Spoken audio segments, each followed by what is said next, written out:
The broadcast is now starting. All attendees are in listen-only mode. So welcome everybody to the latest in our series of webinars from the International Society of Chief Data Officers. And I welcome Debra, who is going to give the webinar, but let Peter Aiken, who is moderating it, do a proper introduction. What I'm just trying to say is we have a really great series of webinars now. We're planned out into 2023. Keep looking at the websites, keep looking at the emails that we send you to keep up, and just to keep up with what's happening in the world of data. Peter, over to you. Thanks so much, Michael, and welcome everybody. This is our first in the fall series of webinars that we've got, and we're really privileged today to be joined by a person I met at a conference. Gosh, I think it was last December, was it perhaps, Debra? It was actually anyway, June. It was June. Okay, there we go. Yeah. Time is flying so fast, and I popped in. One of the things we're concerned with is that it's hard for us to educate everybody else.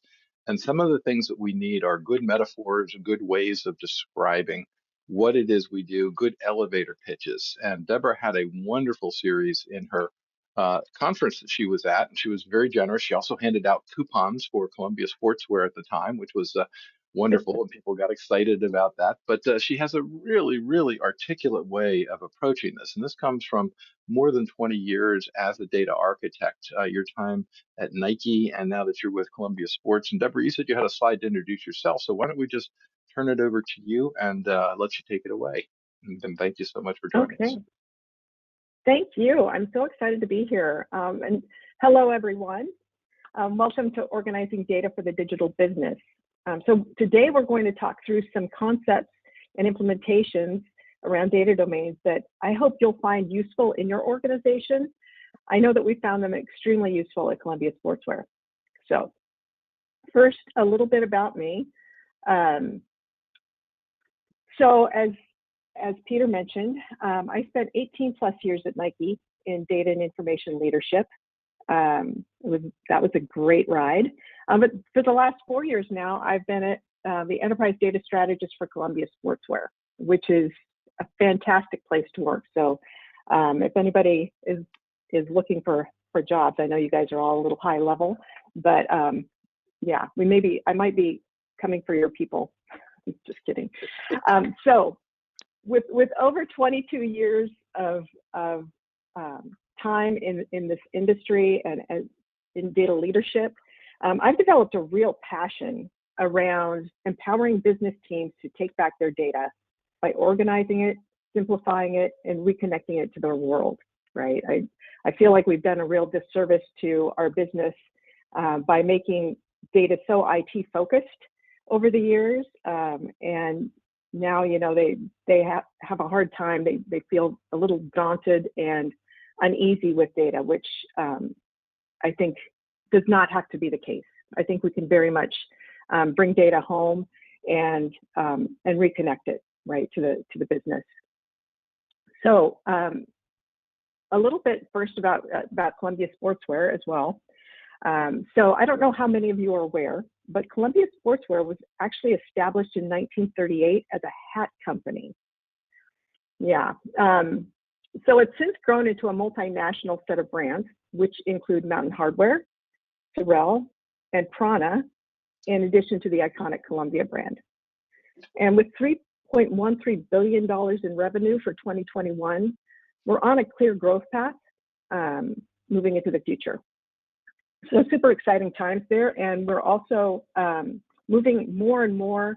We have some new leadership, a new CDIO, and we're moving more and more quickly into becoming a digitally driven business as well, which is very exciting. And that's where this work all kind of comes into play. So we're going to start off today talking about the importance of data organization. We're going to talk through how organizing data can benefit a business or an institution, and background on how we got started at Columbia Sportswear. Then we'll talk through the data domains themselves. I'll walk you through the level 1 data domain map, also known as the compass, because this is Columbia Sportswear. And we will talk about what data domains are and how they work. And then finally, I'm going to talk through the how-to, kind of how I developed this, and how you can also develop data domains for your organization, including the resources and processes involved. All right, so starting off, when organizing data, it's important to take a business focus. This is an important tool for improving data governance, data integration, data analytics, and more. And to be effective, it has to reflect the business from which the data comes, right? Business context is so important in this work. I like to tell my business partners who are uneasy with data that at the end of the day, data equals nouns. It's really that simple.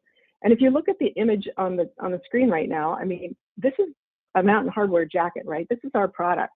Well, if you look at all of these things that the business deals with on a regular basis, the brand, the closure type, the fabric, the sleeve length, all of those things are nouns, right?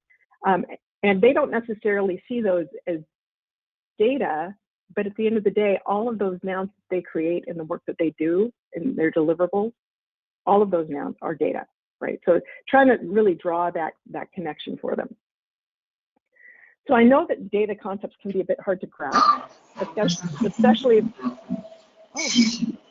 excuse me, somebody seems to be unmuted. I got him. All right, there we go, thank you. So, so data concepts can be a bit hard to grasp, especially if you're not kind of a data geek like I am.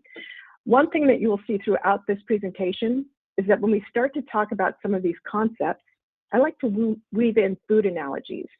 It's something that everyone seems comfortable with, right? All right, so I'm going to lead with the punchline here just a little bit.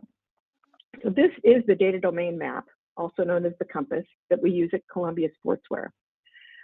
Again, you can see with this compass model, I do find that it's really helpful to actually put in some amount of visual design around this to connect it to the business as well, right? And for Columbia Sportswear, a compass is very relevant. So that's why we've designed it in that format. So at first glance, these data domains are a little more than high-level categories for our data to roll up to. For those in the audience who know something about data modeling, these are essentially subject areas. And this is essentially a subject area model. What's different here is that we've elevated them by ensuring that they are accessible to our business as well as to our technology partners as a framework that can be used for multiple purposes. We're going to spend more time walking through this in a couple of minutes, and I'll be happy to answer questions at the end.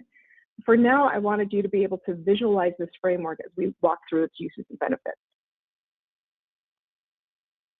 All right, I began working on this concept while I was still at Nike. And because Nike and Columbia Sportswear are both in the manufacturing and retail industries, I was able to translate it relatively quickly for Columbia. I'm happy to say that we had it in place and showing value within 3 months. And a lot of that was because a lot of what you see in this model is based around industry conventions, right?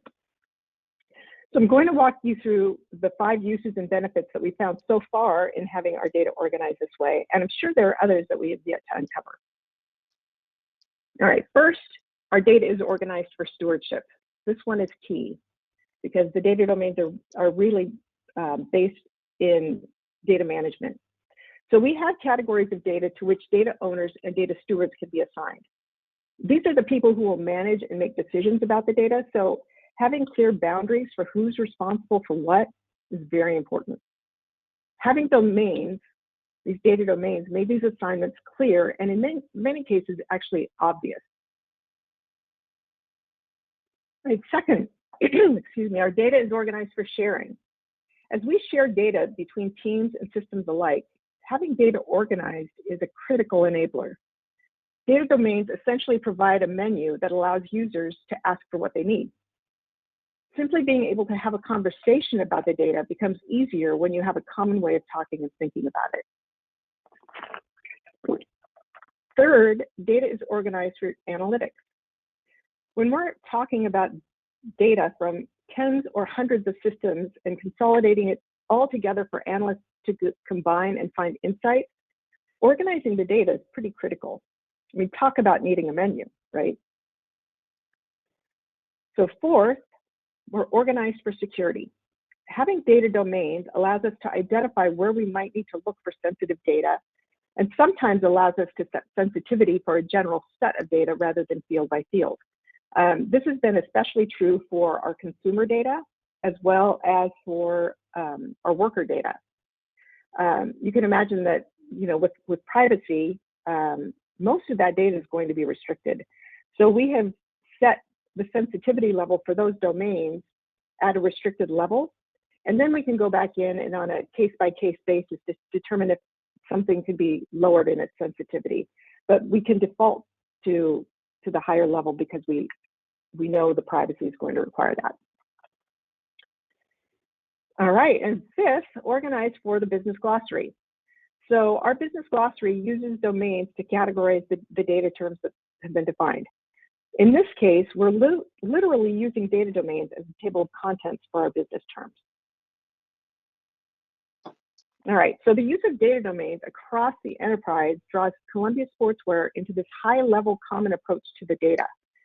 And as we become an increasingly data-driven business, it helps to unify our data into a relatively simple view for everyone to use.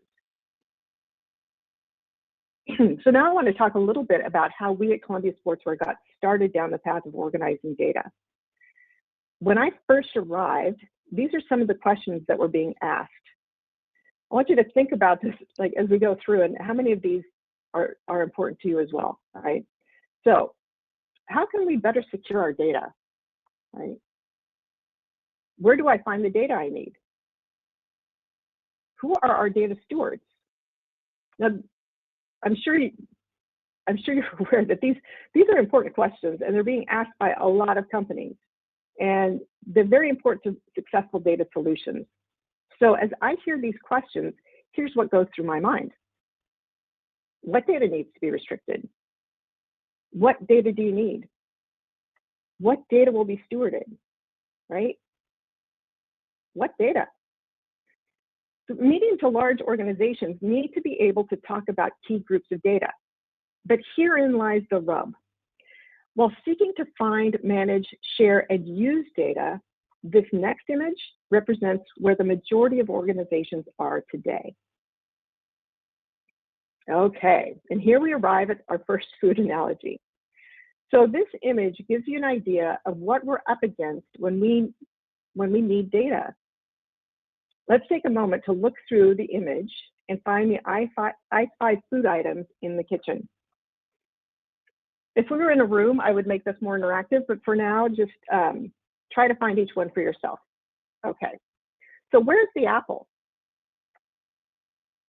How about the avocado? Yeah, over there, kind of over here in the lower shelf there. How about the gingerbread man? And the donut? Okay, I have a problem with this one. I mean, who puts a donut in the meat drawer? Disgusting. It's like donut abuse. All right, and finally, what about the carton of eggs?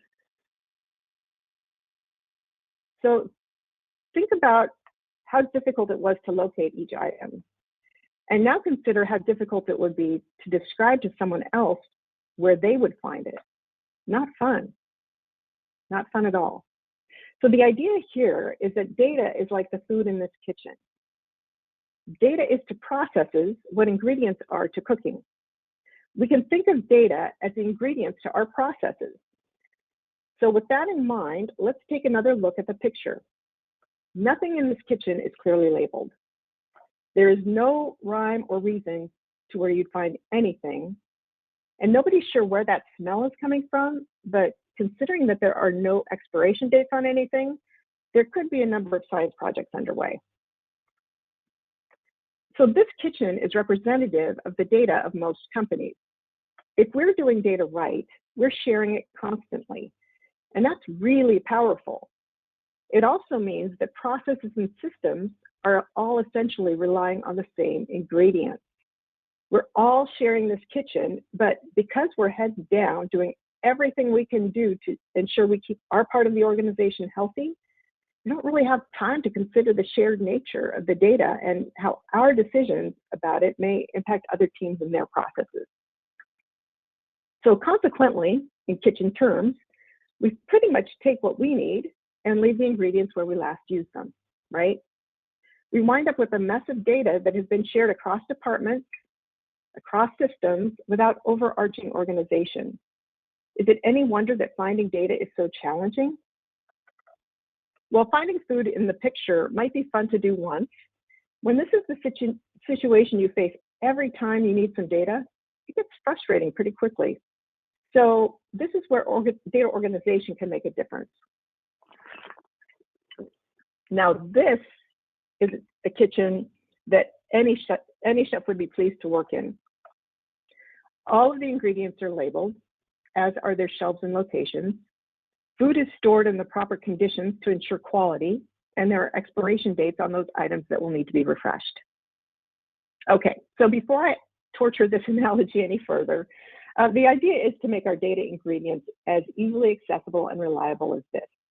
Then everyone would know where to get the data they need, right? You could actually assign stewards to one area or another, and setting levels of restriction could be streamlined. You can see here that there are levels of cascading organization. The pantry is defined. Within the pantry, each shelf is nested and defined. And then finally, each ingredient is defined and placed on the proper shelf.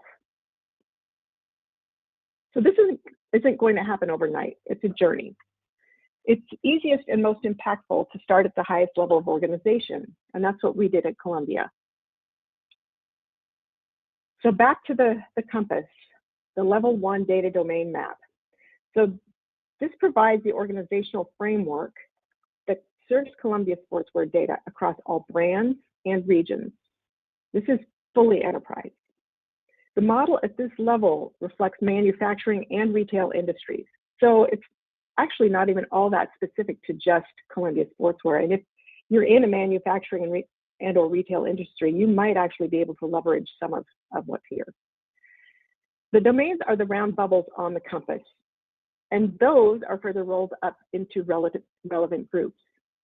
Each of these data domains has a corresponding definition that's then housed in our business glossary. All right, so we're going to walk through all of these, give you a quick overview. So on the top right is people and org. Here you'll find the different types of individuals and groups involved in a manufacturing and retail business. So here we have corporate, customer, vendor, and worker. These are generally self-explanatory, but note that corporate represents the organization being defined. So in this case, Columbia Sportswear. All right, then on the left side, we have assets. So these are the things involved in the manufacturing and retail business. In asset, you'll find product, service, and resource domains. Product is intuitive enough. I'm not going to go deeply into that here. Service represents the intangible offerings, such as putting garments on hangers at the factory, event sales, tailoring, those sorts of things. Resource is every other thing involved in doing business. Yeah, that's an enormous amount of data. So for the sake of sanity, what we've done at Columbia is we focus this on things that we track, such as laptops and furniture, right? And things that we really care about. Okay, across the bottom, you'll find supply and demand. These are the processes that differentiate us as a company. So this point is important about the data domains. Across the bottom here, these domains represent the data created by those processes. So the asset and people and org, that's all more or less master data, right? It's pretty straightforward. These supply, demand, and actually the admin ring as well, those domains all represent data created by the processes themselves, right? So they don't represent the processes, but the data created by them. So for example, in the purchase domain, it would hold purchase orders because those are an output of a purchase process. So the rest of the domains within supply are inventory, move, and make. Then on the demand side, we have three capabilities that are focused on how products are represented in the marketplace. These include marketing, merchandising, and sale. One note here is that sale covers all channels, whether they be wholesale for products sold to a retailer or direct to consumer for products sold directly through company-owned and branded stores and e-commerce sites, right? All right, now I'm going to move into the admin ring. So these domains represent the data generated by standard processes that you will find in most businesses. So these are more the commodity domains, right? The commodity processes. These include technology, human resource, finance, security, and legal.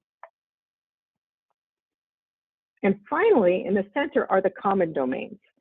Now, these are a little bit unusual in that alone they may not contain a great deal of data or require much attention from stewards. These domains will come to life as they're associated to other domains.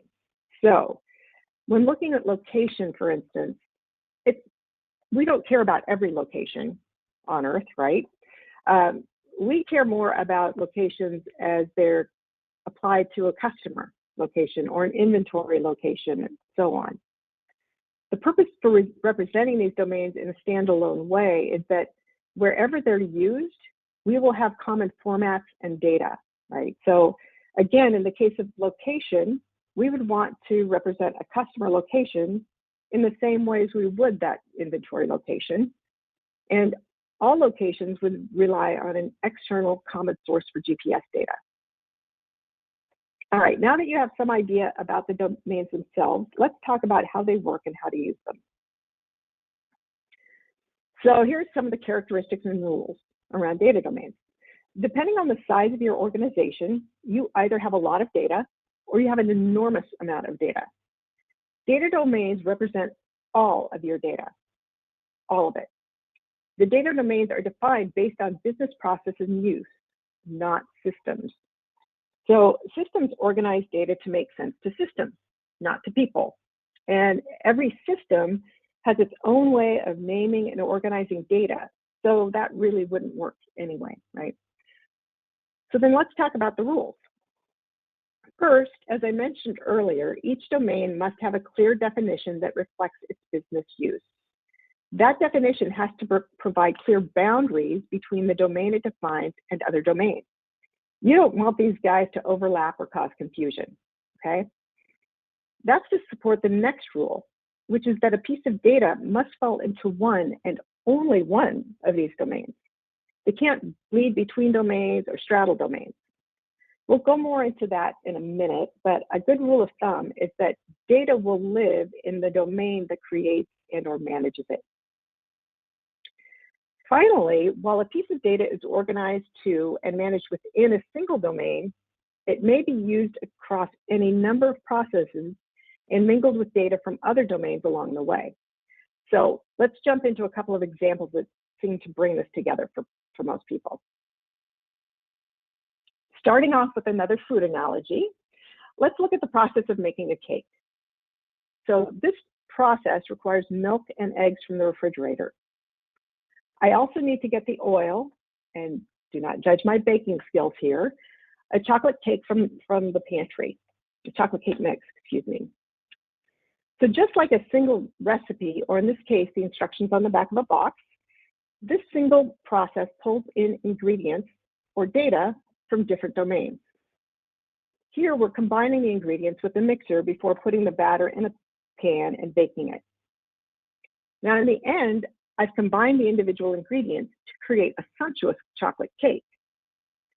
Now, in this scenario, the cake is a new thing created from the ingredients. It has its own identity, independent of the ingredients that were used to make it. It will also be designated a relevant domain or location, which in this case would likely be my mouth. So looking back at the original ingredients, while they were used to create something new, they themselves haven't changed, and they will go back to their original spots to be maintained for the next chef.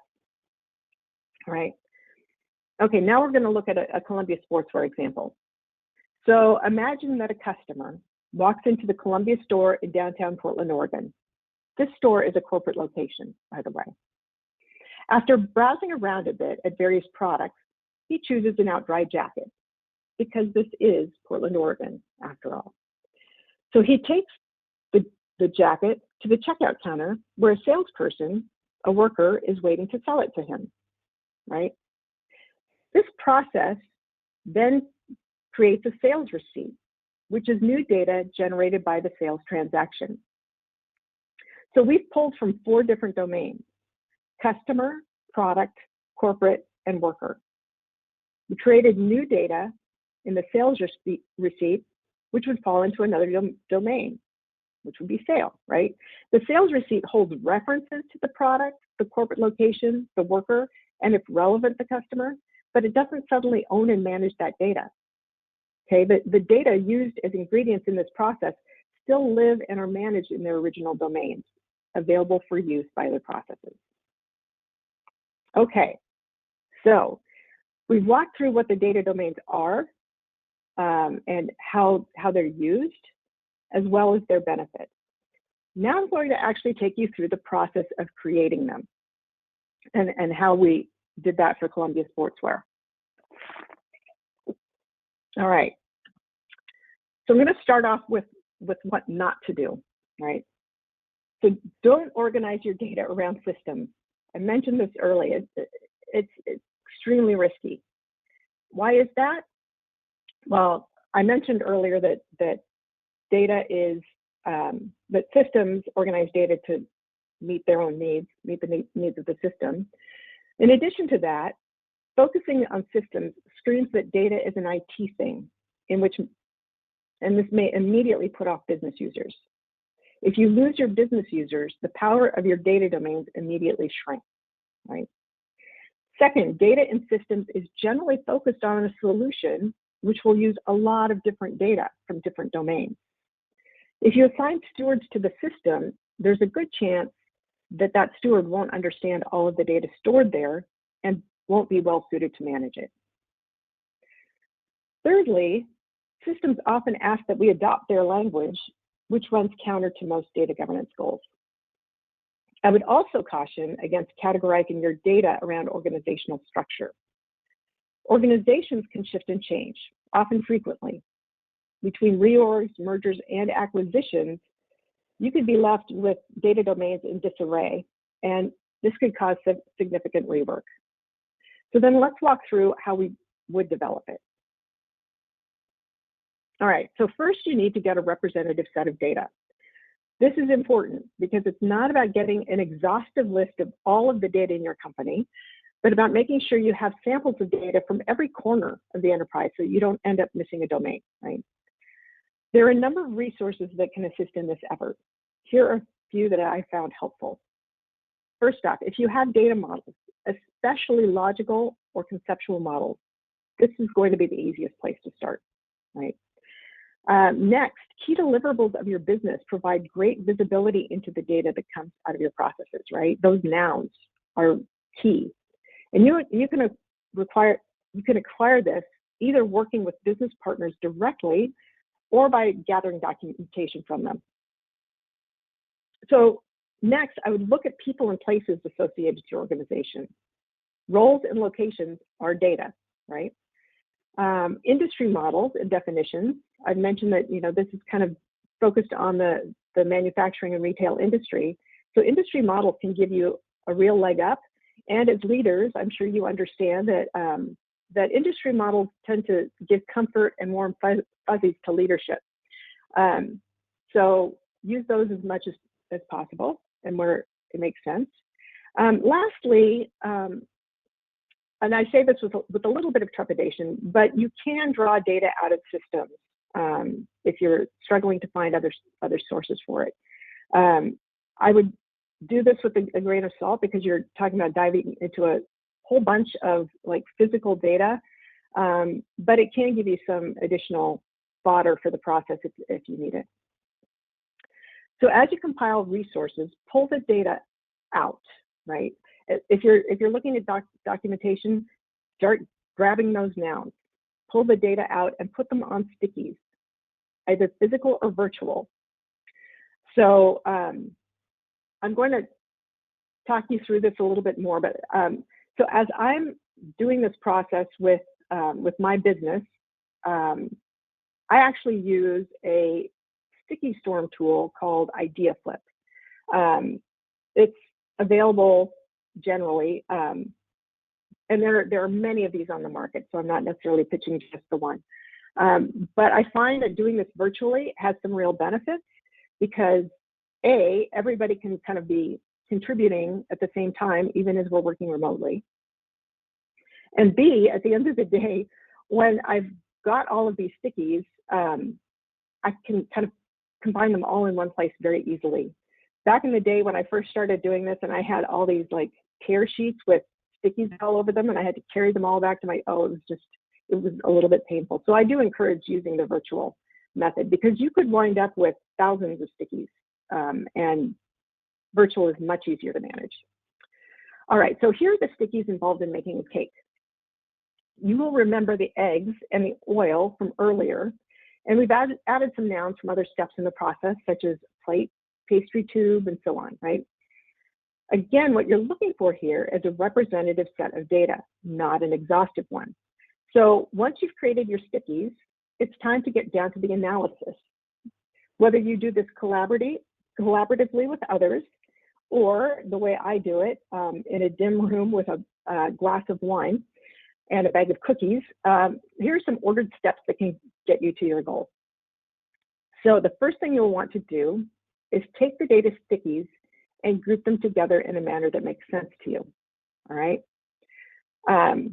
So here's some tips as you create your groups. First of all, I like to use what I call the Sesame Street rule, right? Think about Big Bird. The Sesame Street rule, if any of you have grew up on Sesame Street the way that I did, one of these things is not like the other, right? One of these things is not like the other, but that means three of them are. So just start pulling things together in groups that seem to make sense to you, right? Things that seem to go together. And as you're doing that, then identify themes. Why do you think these things go together, right? Just write little themes for each one. Now, the aim is to wind up with 20 to 30 groups for level 1, right? If you come out with more or less than that, it might be worth taking another pass. You will find that if you're doing data grouping, like I start off with sometimes 50 groups, and then I start grouping the groups together as well, right? So it's just this iterative process, just massaging these stickies until you get yourself to the 20 or 30 groups. Now, once you have your groups, develop and define those themes, right? Take them further. Why did you group these stickies together? Make sure that they have boundaries between each domain and clear boundaries, right? So you're developing these things then into clear definitions. And after you have those definitions, decide on a name for each domain. Note, this is where industry models and Google can come in really handy because the names are probably out there. They're probably going to be pretty handily, readily available. Finally, when you have a proposal in place, identify and review with leadership. So identify who those stakeholders would be, right? Likely this would include any leadership involved in data and analytics at your company. Walk them through the names and definitions and give some examples of the elements that would reside within each one, and talk it through with them. I find that my business here is very engaged, which is wonderful, and we'll have some really robust conversations around data domains. We're taking these all down now to level 2. We're going to click in, and some great engagement that I've had. I will say, I generally create a separate PowerPoint with each name and definition in it, and the examples, and walk through it that way, because it can be a little bit challenging to walk people through the work product, through the actual stickies, because people tend to get wrapped around the axle because there's just so much information there. I do recommend simplifying this and getting it down to the original image, the original, I presented this compass to them. So last but not least, I do want to call out that there is a little bit of a chicken and egg problem in developing your level 1 data domains. In order to develop these data domains and to create these definitions, ideally, you're going to be working with your data steward, right? Who understands the data domains and what they are better than your data steward? The challenge is that you kind of need the data domains in order to assign the data steward, right? So I didn't have data stewards at the time. The result is that I think the data domains that I pitched, that I recommended, were probably about 90–95% complete, right? But then I had circled back with each of the data stewards to confirm and massage these level 1 data domains. An example of that, a good example of that was that Worker over here on the right-hand side, Worker actually started out as employee. And in talking with the data steward, we realized that, that also includes contingent workers who are not employees, right? They're not considered employees. So we broadened this to Worker, and we broadened the definition for it to include those contingent workers. So that's an example of how some of those things might shift a little bit as you work with the stewards. All right, so what we've been through today, we've talked through data organization and how it provides a common framework for data governance, sharing, and analysis. We've gone through the data domain map itself, the framework that serves Columbia Sportswear data across all brands and regions, right? This is very much an enterprise view. And we've talked about resources and activities needed to map domains for your company's data. And with that, I would like to answer any questions you might have.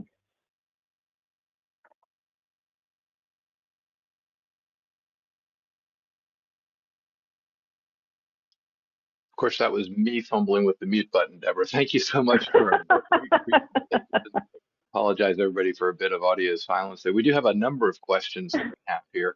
And I want to also mention something else that Deborah has around this, which I find actually a quite good resource too.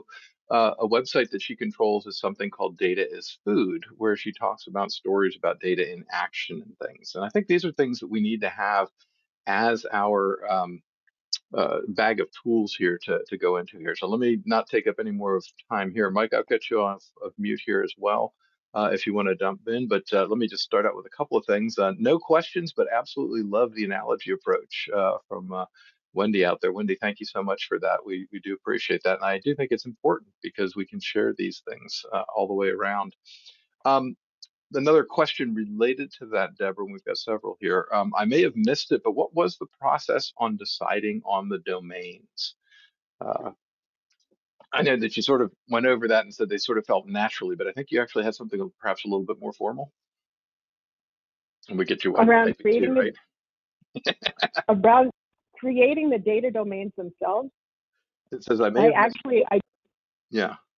What was the process? Yeah. So the process was that and for this, I actually spent a lot of time working with industry models. And a lot of this, I will say, because this is so much based in industry knowledge and references, a lot of this I actually developed when I was still at Nike, right? A lot of the ideas. And even a lot of the domains transferred over very easily to Columbia Sportswear. I definitely had to change and update some things to make it work better for Columbia Sportswear. But a lot of this also was available at Nike. They were a little bit more bogged down in some bureaucracy and things, so it didn't get as far off the ground as I would have liked there, but I've really been able to bring it to life at Columbia Sportswear. Now, at Nike, it had a much different appearance. It didn't look like a compass because that's not what Nike's into. But yeah, it was very similar. So for that development, I did start I started off with data from different processes across the company. A couple of colleagues and I got in a room with actual stickies, and we had those walls filled with high-level data. And then we just started, as I talked about in the how-to process here, we started grouping things together and figuring out like what the domains would be. And it took some time, but we actually landed with something very close to this at the time, and started pitching those back to leadership, and had a lot of excitement being developed there as well. Does that answer your question? Hopefully so. And if it doesn't, please jump it back into the piece there. But Yeah. hopefully, again, throwing spaghetti on the wall, seeing what sticks with management is an important part of the process, because they have not been educated around these data concepts. Here's another question, Deb. Are data stewards a designated job family, or is it an add-on responsibility to an existing role? That's from Chris. Great question. At Columbia Sportswear and at Nike both, we've had them be actual leaders in the business, right? So it is an add-on job, and we try to facilitate it and make it as lightweight as possible. I like to drive home with my data stewards that data stewardship is probably not much different from what they're doing already, right? They're already doing these things, but they just aren't, it hasn't been formalized, and they haven't been basically getting credit for it, right? Because people come to them with questions about, their outputs and their deliverables all the time. So it may feel new, but it is actually part of their regular jobs. And that's part of the reason why we want to keep it with actual business folks and not develop an entirely new role, because we want them to remain immersed in the business processes that are going to develop this data. And I can't remember what my second thing was. It's early here. It's early here. It is early. Appreciate you joining us. Here's a rather tough question from a colleague. Do you have any hard data points or other forms of clear evidence that data organization has improved efficiency, sharing, analytics, security, etc.? Would that be from Ryan by any chance? I would. I'm get in touch with you later. Yes, actually, we have, because we have developed it shortly after I arrived. They were actually developing the data lake for Columbia, and we organized that data lake around the data domains, right? Because the data lake, unlike the data warehouse, which is very much business capability focused, the data lake is essentially, it's that pantry of data where people are going to come and try and find what they need to create ad hoc analysis, right? There's a lot of ad hoc going on there. And so having it organized in that way made it very useful for them. What it also allowed us to do was to apply a security model directly on top of that framework, the data domain framework, right?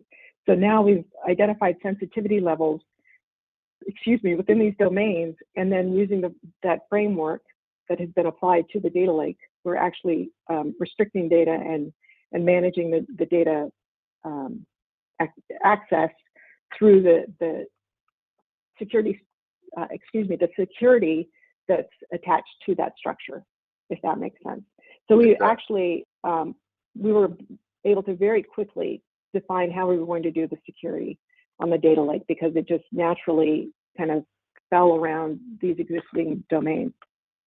And this is a point that you emphasized early in the presentation too. You architected these things into the development of the framework, as opposed to trying to retrofit them afterwards, which is where we tend to see this happen as well.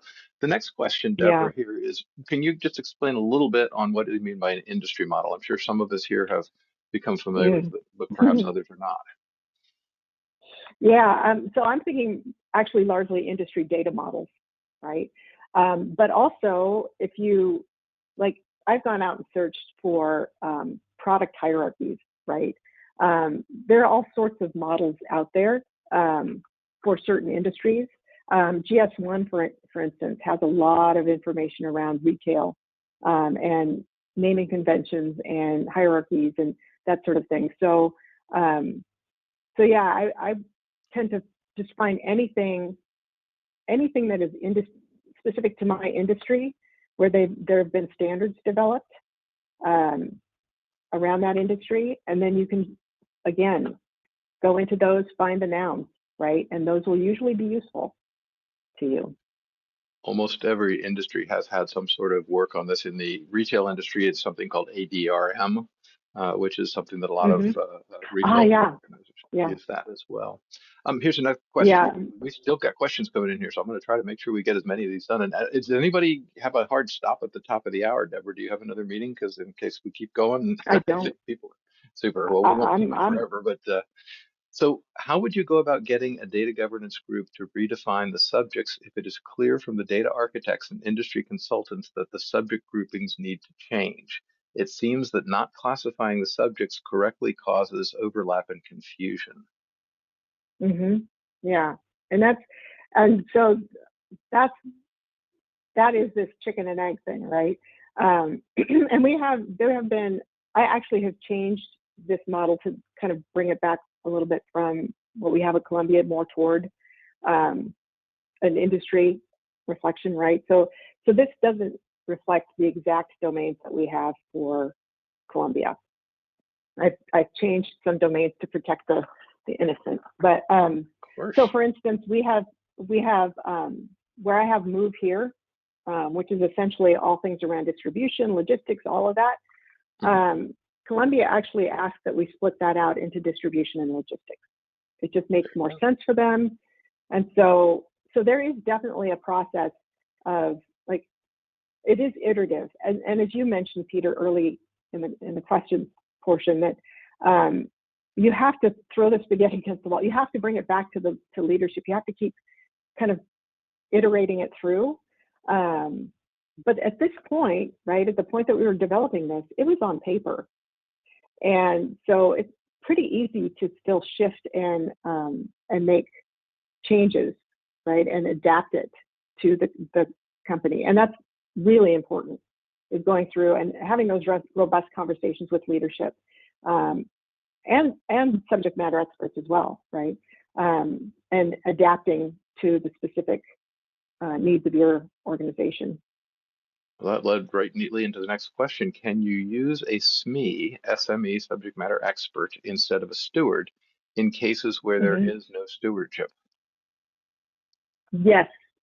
Yeah, I would definitely, and in that process of, where you're trying to gather data from the business, oftentimes that will be working with the SMEs, right? Because they're the ones who have access to all the documentation. They're the ones who are in the weeds and understand how everything works. So I generally, doing the level 2 data domains, which I wind up with about 5 to 10 of those for like product. We have 5 level 2 data domains, so just one click in here. And I do small group sessions and pull together SMEs from across the company, like not just from the product teams, but anybody who uses product data, just because I want to get that representative set. So I've had, like, I think for product, I had like 12 different small group sessions with different teams. And those were all SMEs, just giving me their day in the life processes that I could pull the nouns out of. So, yeah. The next 2 questions are very related, so I'll read them both. What's next? Have you defined the data products that the domains will develop? And the other question was, what's the outcome of this? Documentation about the information architecture framework, or implement a data governance program, or address a business need? Sounds like people want to come work for you already. The answer is yes, all of the above. So the beauty of this framework is that you can do all of those things, right? This is just a way of looking at and managing and working with the data that can serve multiple purposes, and it brings a lot of it brings all of those different uses of the data together under kind of this one framework.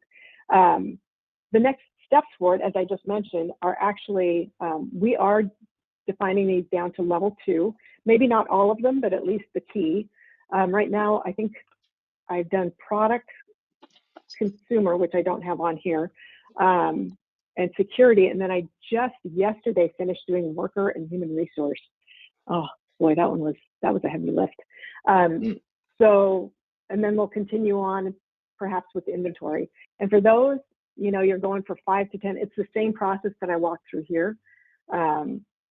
You're looking for 5 to 10 level 2s, right? But you do it the same way, just drawing that information out of documentation and from the business and technology teams, and just getting as much data as you can. I honestly, for worker, I wound up with like almost 3,000 stickies, which is why it was such a heavy lift. But worker is a very broad domain. So yeah, and then just grouping things and pulling it together and eventually bringing it back to leadership as 5 to 10 groups. And they always think it looks so simple when it's done, which is great. But yeah, of course, that's always the goal. Design something that is apparently simple, right? So exactly. But then this is essentially that level then drops you down to essentially a conceptual model, right? And then the next level down from that would be the entities, right? The entities that live within each, and then you're getting more toward a logical model. So this is really just levels of modeling at the end of the day. It's just doing it in a way that makes sense to the business and reconnects them back to the data as well. So. Next question from Aniruddha is, in your view, would data domains apply to the analytics space only or also apply to the transactional business apps? Oh, great question. If you ever work with me, you'll find I am not, my strength and background is not in analytics. Excuse me. My background is in data management. So this is very much data management focused. This can serve the analytics because the best models will start you at the headwaters of the data, right? Where the business is defining and using the data, and it will flow into and through those systems, right? Because you then have to manage it physically in the systems. But then this framework can help you to kind of reconnect it. We've used this framework for our APIs, right? So when we get to level 2s, we use those level 2 product, level 2 domains for our collections within the APIs. And then as it flows through your services and your APIs down to the data lake, it's kind of like playing a game of telephone, right? If you have it written down and you're passing that note from person to person as you're playing the game of telephone, it's much more likely that you're going to wind up with the same statement at the end as you do at the beginning, right? So it's really just having that way of communicating all the way through the life cycle of the data to make sure that you've got the same, you're still talking about the same thing at the end that you were talking about at the beginning. Absolutely. Another compliment here. Somebody says they see similarity to the Microsoft Common Data Model and some of the initiatives in the Business Architecture Guild. So apparently there's some common thinking around all of this. I don't know if you've had a chance to look at those efforts, but I have at the Microsoft model. I think we're going to start using that, which is awesome. Super excited about that. But I have not the Business Architects Guild. Yeah, because a lot of this, honestly, especially those things in the supply and demand space in the admin ring, are very much, Nike had a pretty rich and robust business architecture set of business domains and capabilities. And so a lot of this reflects that, which is, I think that those are, I love business architecture. So we'll dive into that, and we'll get you back to the Zachman framework at some point too, right? Yeah, there you go. Here's the next question. What are the risks/issues if you get the domains or areas of incorrect? In other words, do you see by putting this in concrete and on paper, you said several times this is an evolutionary process, and I'm sure that nobody here believes that this is the way it's going to be in 50 years kind of things. But do you see risks around that?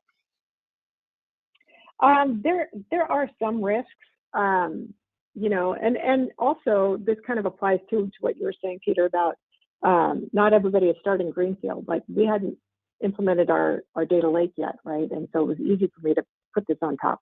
But in a lot of situations, you're going to find that you might need to iterate through and shift your data domains, right? Like not everything that you have is going to fit neatly into a data domain that already exists.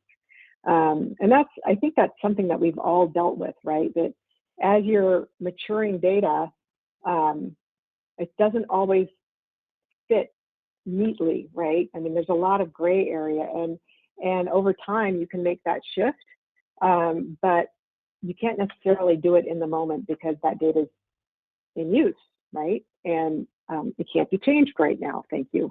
So I do think that there's a little bit of risk of that, but this is based very much in your business, and data itself. I will say this with the risk of, I've been called a data whisperer before, but the data essentially will tell you where it needs to go, right? There are just some logical, natural gravity that exists between this data. And then around the edges, around those boundaries, there is a little bit of art, right? And there are decisions that need to be made by you and with your business to determine what you're going to set those boundaries as. For instance, within consumer, we have data that, we get feedback data from our website from consumers about certain products. Well, is that product data or is that consumer data? Right? Yes. Right, exactly. So we had to really, when you get right up along those boundaries, you have to make some decisions about what's going to go where. And we have done that. So I think that, I don't know if I'm answering this very well, but it's really about you figure out what makes sense for your business. If you pay attention, right, and do your groupings well, the data doesn't really change that much, right? There's always this, oh, the data's changing constantly anyway. Why would we even bother modeling it? Well, that's system data, right? That's physical data that changes all the time. Unless you're getting into a whole new line of business, or there's an acquisition, the data itself and its organization doesn't really change that much. And at this level, it really is pretty static once you get it done.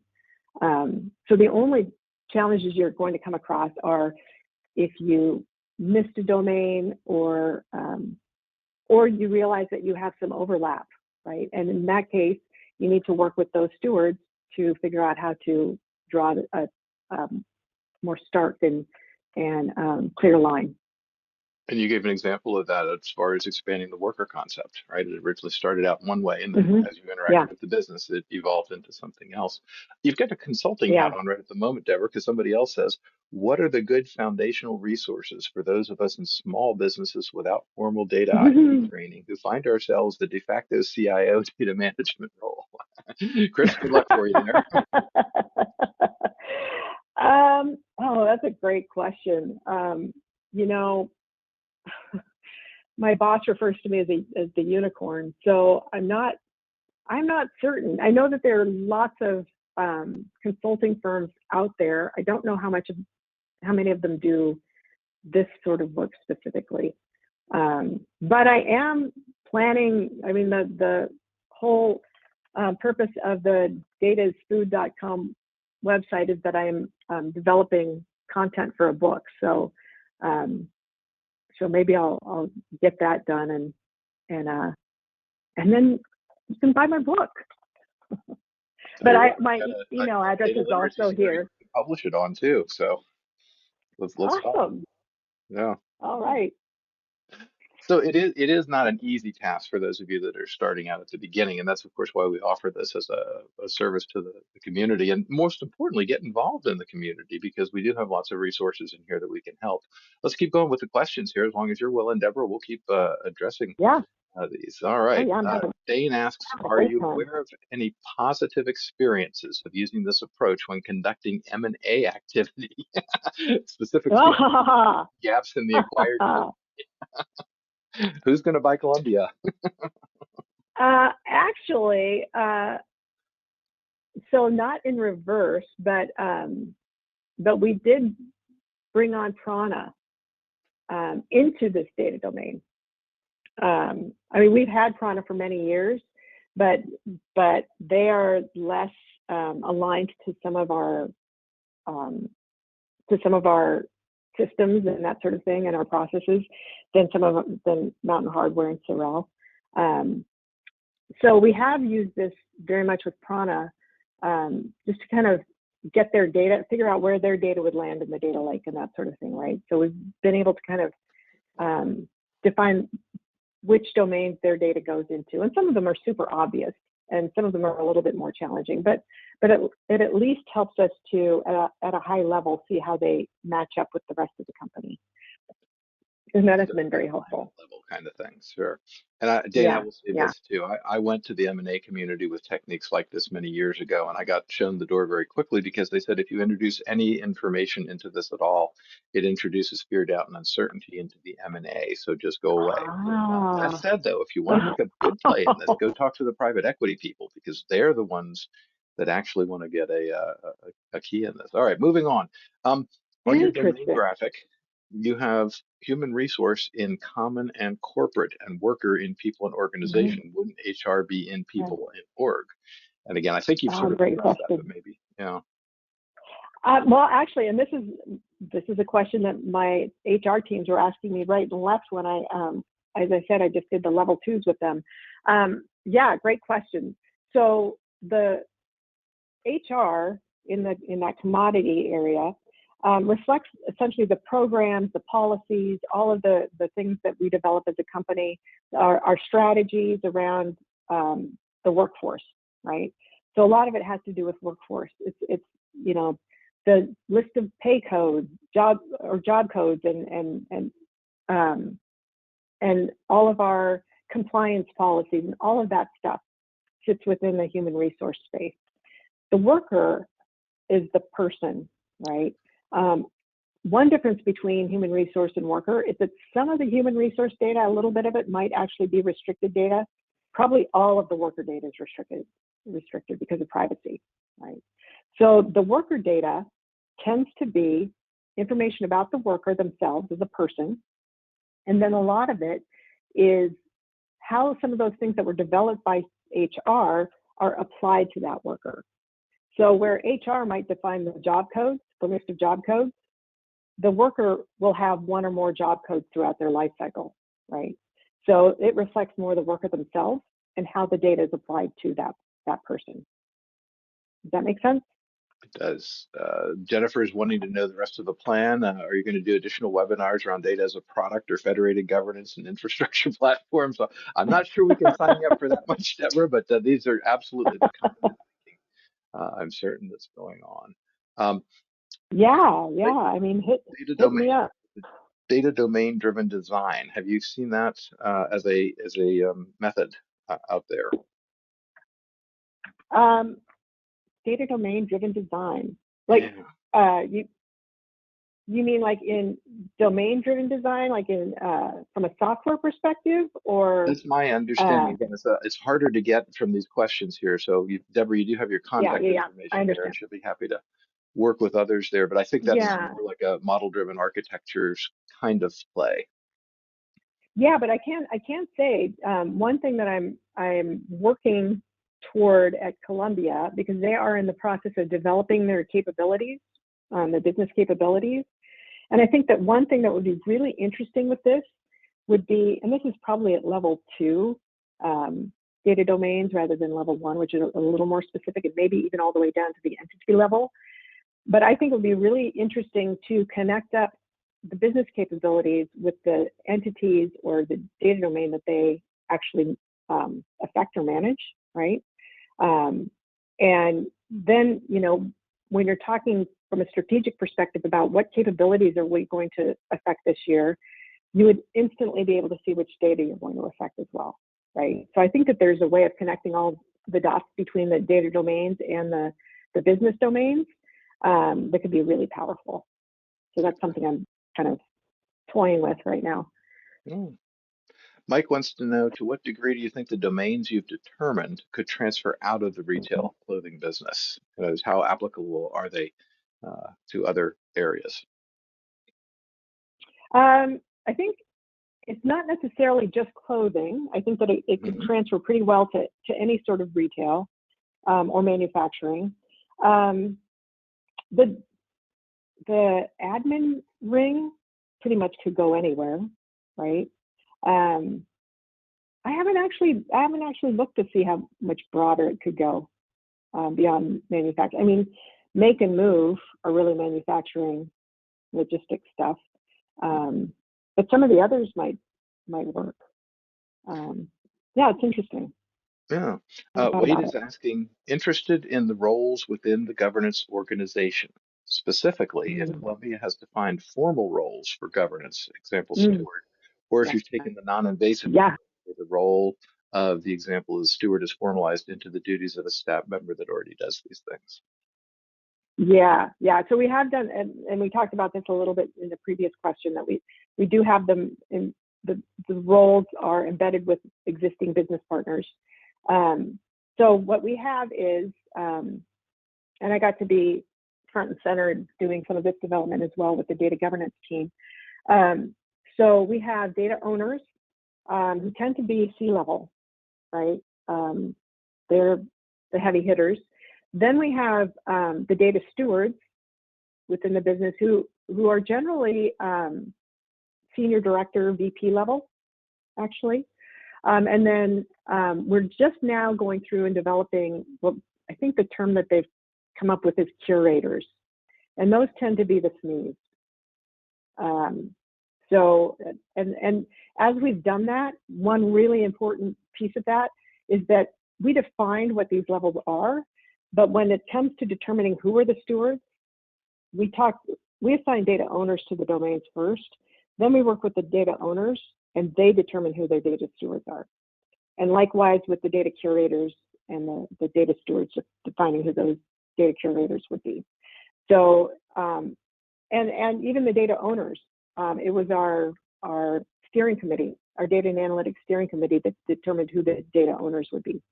So it has not been me or the data and analytics team or anybody in IT. It has all been business driven with those assignments. Super. Well, we've got a couple questions about will the presentation be available, or if you're willing to share the slides. Oh yeah. Super. Sure. We'll make this available then on that. And yep. Yeah, Wade's getting into this. So there's another whole topic. I'm not going to open it up here at this point, Deborah, but there's a controversy out on LinkedIn right now about whether data owners is the right term to be taken in that. And that certainly is a broader issue. We could have a whole webinar around that one for sure. But I think we'll not try to address that one later. I've been in the middle of that one before. Nike did not want to call them data owners, and that's totally fine because at the end of the day, Nike owns the data, not that person. And I get that. It just certainly wasn't a sword I was willing to fall on when I got to Columbia. So again, you got to make yourself useful if you're going to be in there, right? It's true. Wants to know how the data organization helped drive the business glossary, and I think you had some examples of that in there as well. Yeah, it's actually essentially so there are different ways you can use a business glossary, right? A lot of people just go in and search for a particular term. But we actually, within the business glossary, we do have all of the data domains listed, and as well as the data owners, the data stewards, all of that is actually identified in the business glossary. So if you need to figure out who's the data steward of a particular domain, very easy to do. And then another way that you can find data is by going through the domain. If you're looking for product data, you can go through and into the product domain and see what product data. So we have the data actually organized as we're defining it. Each data element will fall within a particular domain that it's defined for. So you can kind of go bottoms up and figure out which domain something belongs to, or you can start from the domain and go down to. Super. And a question here about where does your role fit in the organization? Do you report up to IT, or I heard you say you had a CD, CIO, sort of a combined function? Is that what I was? CDIO. Yeah, CDIO. Yeah, okay. we have a CDIO, who reports to the president of the company. Then my boss is a senior director who reports into the CDIO, so the senior director of data and analytics. So it is more or less an IT organization, but my focus is entirely building those bridges with the business. So I spend most of my time working with the business. And we did actually for a time have a data and analytics, a senior director of data and analytics sitting in the business, reporting up through finance. But that, it didn't work out, like, you know, the great resignation and all of that. And so we wound up combining it with my boss, who's, again, I say Columbia is a great place to work. My boss is bar none the best I've ever worked for. So she's just great with the business. So yeah, we kind of straddle a little bit. Sounds like a recipe for success if I can bring us back to the food Yeah. and close this out. Well, Deborah, thank you Yes. so much. We had a lot of very nice Yeah. compliments in the chat here, and I just want to make sure that you understand our audience who's always so engaged. Really did appreciate that. I've gotten several. This is the best one yet in terms of webinars and things. So thank you very much for getting up early, for working with us on this, and we'll get this out on the web for you, and get the way to contact for the slides in there and pull it all together. And the rest of you, I hope you'll join us for our next webinar series. We have one coming up each month between now and the top of the year. And look forward to chatting with you all in the meanwhile. Deborah, again, thank you so much for joining us, and we'll be back in touch soon. Thank you. I enjoyed it so much. Thank you. Have a great day, everyone. Bye, everybody. Bye.